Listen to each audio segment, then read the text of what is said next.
जहां एक तरफ रूस ने नए G8 का ऐलान किया है। G8 में कौन कौन से देशों को रूस ने शामिल किया है और भारत इसमें है या नहीं, तो वहीं दूसरी तरफ G7 का गुस्सा भारत के ऊपर फूट रहा है। G7 को क्या जवाब देगा भारत? जियोपॉलिटिक्स में बहुत बड़े बदलाव आ रहे हैं, जानेंगे क्या है मामला। इसके अलावा बहुत कुछ, आइए जानते हैं इन खबरों को विस्तार से। 2014 से पहले G7 जो आज कहलाता है वो कभी G8 हुआ करता था, यानी 8 देशों का समूह। इन 8 देशों के समूह में रूस भी था शामिल और ये उन देशों का समूह था जो आर्थिक तौर पर अपनी मजबूती का इस्तेमाल कर सकते हैं और आपस में व्यापार के लिए कई तरह के रास्ते अपना सकते हैं। इसके लिए इस ग्रुप को बनाया गया था, पर फिर 2014 में क्रीमिया के ऊपर हमला कर दिया रूस ने और क्रीमिया को समेट लिया। क्रीमिया के ऊपर अधिग्रहण करते ही एक सजा के तौर पर रूस को G8 से निकाल दिया गया कि आप G8 के सदस्य नहीं है और तब से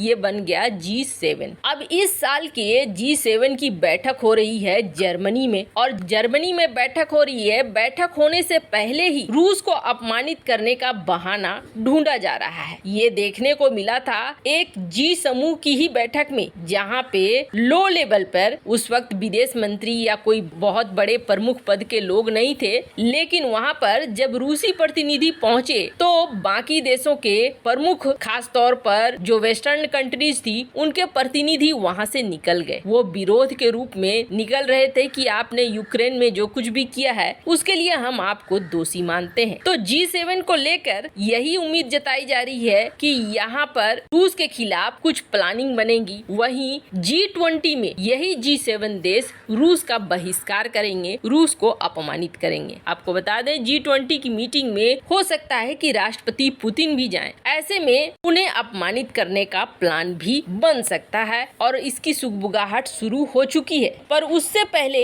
कि G7 रूस के ऊपर कुछ एक्शन ले, रूस ने एक नया ऐलान किया है। दरअसल रूस की संसद को कहा जाता है डूमा, यानी एक शक्तिशाली पावर हाउस। ये पावर हाउस के द्वारा अगर कुछ कहा जा रहा है तो आप समझिए कि रूस के अंदर उस बात को लेकर महामंथन चल रहा है। दरअसल डूमा के स्पीकर ने कहा है कि अब एक नए G8 बनाने का वक्त आ गया है। ये नया G8 होगा रूस की तरफ से और इस G8 में कौन कौन होंगे? चीन होगा, भारत होगा, रूस होगा, इंडोनेशिया होगा, ब्राजील, मैक्सिको, ईरान और तुर्की। और आपको बता दें ये जितने भी देश इसमें शामिल हो रहे हैं, इसमें कई ऐसे देश हैं जिनके ऊपर प्रतिबंध लगे हुए हैं, जैसे कि तुर्की के ऊपर प्रतिबंध लगे हुए हैं, ईरान के ऊपर प्रतिबंध लगे हुए हैं, कुछ हद तक ब्राजील के ऊपर भी एक्शन है। लेकिन रूस ने इन्हीं देशों को क्यों चुना? तो रूस का मानना है कि ये देश जीडीपी के मामले में भले कमजोर हो। आपको बता दें G7 में ऐसे देशों को रखा गया है जिनकी जीडीपी काफी हाई है, काफी ऊंची है, अर्थव्यवस्था के रूप में ये काफी मजबूत है। लेकिन ये जो नया G8 का ग्रुप है, इनका पीपीपी काफी स्ट्रॉन्ग है। पीपीपी क्या है? ये परचेजिंग पावर। पुराने G8 के तुलना में अगर ये नया G8 बनता है तो इनकी परचेजिंग पावर बहुत ज्यादा होगी। ये आपस में खरीद बिक्री बहुत ज्यादा करते हैं। दरअसल आप देखेंगे G7 जो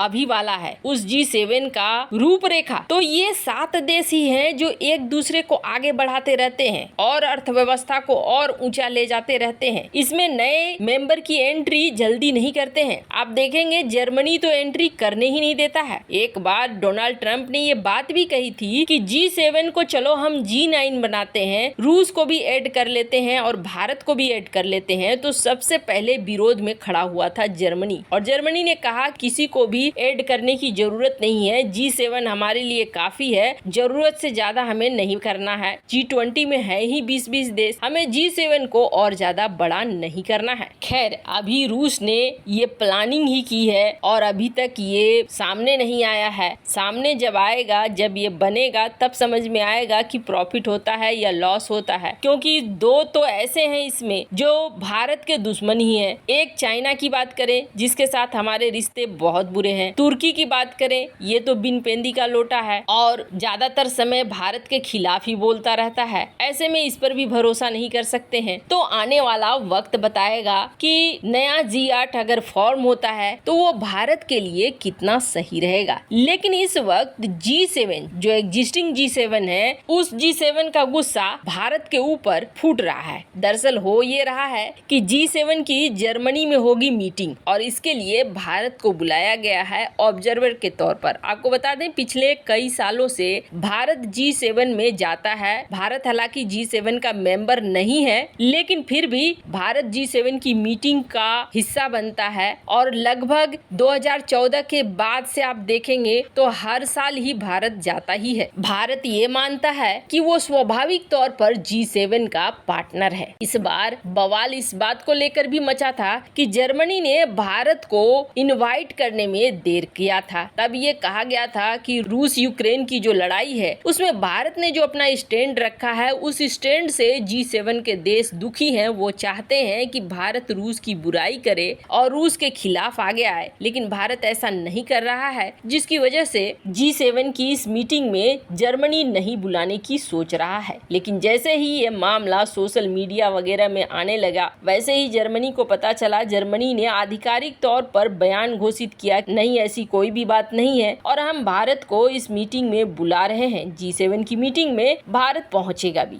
लेकिन अब G7 का गुस्सा भारत के ऊपर दूसरी तरफ फूटा है। दूसरी तरफ इसलिए फूटा है कि भारत ने अपने देश के हालातों को देखते हुए 30 देशों का फॉर्मूला ही अपनाया है। 30 देश इस वक्त दुनिया में ऐसे हैं जो अपने देश के अंदर अलग अलग तरह से प्रतिबंध लगा रहे हैं अनाज के ऊपर, क्योंकि आने वाला साल हो सकता है बहुत भयानक हो और इसकी संभावना बहुत ज्यादा है। अब जो बड़े विकसित देश हैं वो चाह रहे हैं कि जल्दी जल्दी अनाज खरीद कर जमा करें ताकि हमारी जनता विद्रोह न करे, हमारे यहाँ किसी तरह की समस्या न हो। बाकी 30-40 देश ऐसे हैं जो ये सोच रहे हैं कि हमारे देश में जो बन रहा है, जो उत्पादन हो रहा है, उसे कम से कम हम पहले अपने देश के लिए रखें कि हमारी जनता परेशान न हो। भारत भी उन देशों में से एक है जिसने गेहूं के, चीनी के और अब कथित तौर पर चावल पर भी एक्सपोर्ट बैन लगाने वाला है। यही चीज G7 की बौखलाहट की कारण बन रही है। G7 ये कह रहा है कि ऐसे समय में भारत को